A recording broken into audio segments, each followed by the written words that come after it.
नमस्कार, आपके साथ मैं हूं समीर अब्बास। टीवी 9 डिजिटल के इस शो में आपका बहुत बहुत स्वागत है।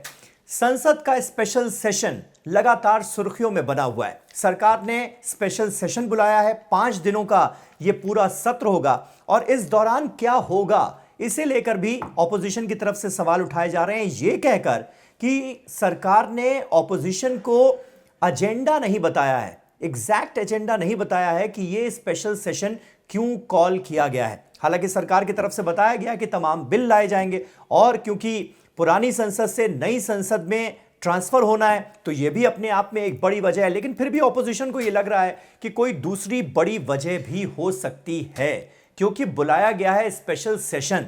और अगर आप देश के संसदीय इतिहास पर गौर करें तो अब तक सिर्फ और सिर्फ 7 बार स्पेशल सेशन बुलाए गए हैं। और जहां तक मोदी सरकार का सवाल है, शुरुआत यहीं से करते हैं।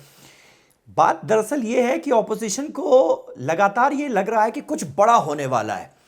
प्राइम फोकस जिन मुद्दों पर रहा है मोदी सरकार का, वो लगातार सुर्खियों में रहे, जिसमें से वन नेशन वन इलेक्शन का आप मुद्दा कह लीजिए, महिला आरक्षण का आप मुद्दा कह लीजिए, या फिर बात तो यहां तक हुई कि हमारे कॉन्स्टिट्यूशन का जो आर्टिकल 1 है उसमें इंडिया दैट इज भारत जहां पर लिखा है, उस अनुच्छेद 1 में सरकार बदलाव करना चाहती है। संविधान संशोधन के जरिए सिर्फ इंडिया शब्द को हटाया जा सकता है और सिर्फ भारत को रखा जा सकता है। बातें तो यहां तक हुई, लेकिन फिलहाल ऐसे कोई आसार नजर तो नहीं आते हैं। अब होगा क्या, यह देखने वाली बात होगी। लेकिन विपक्ष इतना आशंकित क्यों है कि स्पेशल सेशन बुलाया गया है तो कुछ ना कुछ स्पेशल होगा, बड़ा होगा और ऐसा कुछ होने वाला है जिसका जबरदस्त असर 2024 के चुनाव पर पड़ेगा। यह मैं आपको समझाने की कोशिश कर रहा हूं और इसीलिए मैंने आपको यह बताया कि स्पेशल सेशन बुलाना अपने आप में स्पेशल होता है।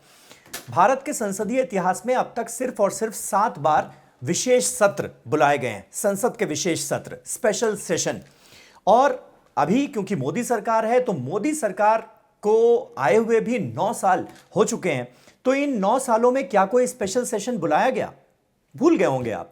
2017 में 30 जून 2017 को एक बार, यानी पूरे मोदी सरकार के अब तक के कार्यकाल में सिर्फ एक बार स्पेशल सेशन बुलाया गया है। और वो वजह क्या थी? 30 जून 2017 को जब स्पेशल सेशन बुलाया गया था तो जीएसटी लागू करना था। बहुत बड़ा फैसला था ये, इस पर जबरदस्त मंथन हुआ और बहुत सालों से ये बात चल रही थी। फाइनल मुहर लगी और उसके बाद सरकार ने यह तय किया कि जीएसटी को लाया जाएगा और इसीलिए 30 जून 2017 को सरकार की तरफ से एक स्पेशल सेशन बुलाया गया और मुहर लगाई गई जीएसटी पर। अब क्या बड़ा होने वाला है, इसीलिए जो ऑपोजिशन है वो इसे लेकर थोड़ा चिंतित नजर आ रहा है। अब आप कहेंगे कि इससे पहले जो स्पेशल सेशन बुलाए गए, क्योंकि एक बार तो मोदी सरकार के दौरान ही विशेष सत्र बुलाया गया, ये दूसरा है, और इसके अलावा भी 6 बार और स्पेशल सेशन बुलाए जा चुके हैं। उनकी वजह क्या थी ये भी मैं आपको बताता हूं। 7 विशेष सत्र बुलाए गए और 7 में से 3 बार, एक तो मैंने आपको बता दिया, मोदी सरकार जब जीएसटी लाने वाली थी तभी संसद का विशेष सत्र बुलाया गया। लेकिन 3 बार ऐसे सत्र तब बुलाए गए हैं जब देश ने कोई बड़ी ऐतिहासिक उपलब्धियां हासिल की। तो एक तरह से उसका जश्न मनाने के लिए और देश को उन ऐतिहासिक उपलब्धियों के बारे में बताने के लिए और उसको लेकर आगे सरकार का विजन क्या है, रुख क्या है, यह बताने के लिए स्पेशल सेशन बुलाए गए। यानी कुल मिलाकर आप यह कह सकते हैं कि 3 बार जब देश ने कोई बड़ी ऐतिहासिक उपलब्धि हासिल की तो स्पेशल सेशन संसद के बुलाए गए। इसके अलावा 2 बार राष्ट्रपति शासन लगाने के लिए विशेष सत्र बुलाया गया।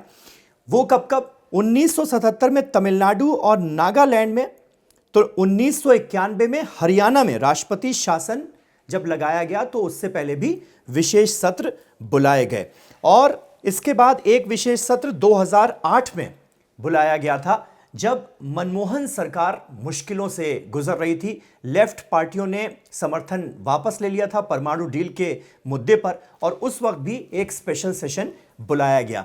तो कुल मिलाकर ये जो स्पेशल सेशन है, इससे पहले देश के संसदीय इतिहास में ये 7 बार स्पेशल सेशन बुलाए गए हैं और इस बार के विशेष सत्र में सरकार क्या वाकई कुछ बड़ा करने जा रही है, जिसकी वजह से 2024 के चुनावों पर भी असर पड़ सकता है। इसको लेकर बातें बहुत सारी की जा रही हैं, लेकिन अभी तक सरकार की तरफ से ऐसा कुछ कहा नहीं गया है। जहां तक महिला आरक्षण का सवाल है, कांग्रेस पार्टी की तरफ से पुरजोर तरीके से यह डिमांड की जा रही है कि महिला आरक्षण बिल सरकार को लेकर आना चाहिए। लेकिन जब कांग्रेस ये डिमांड करती है तो पलटकर एक सवाल उसके लिए भी पूछा जा रहा है कि 2010 में जब महिला आरक्षण बिल को राज्यसभा से पास करा दिया गया था तो इसे लोकसभा में पेश क्यों नहीं किया गया?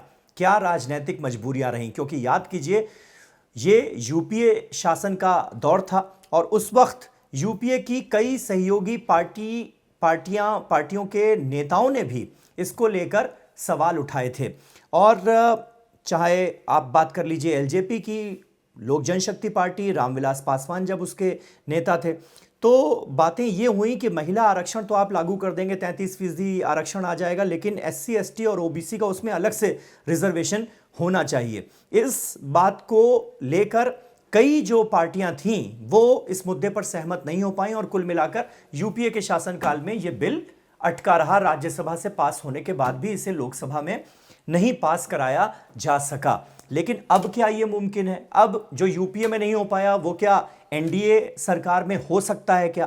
कांग्रेस पार्टी इस मुद्दे को जोर शोर से उठा रही है और कह रही है कि महिला आरक्षण बिल लेकर आना चाहिए, स्पेशल सेशन आपने अगर बुलाया है तो। लेकिन अब होता क्या है, यह देखने वाली बात होगी।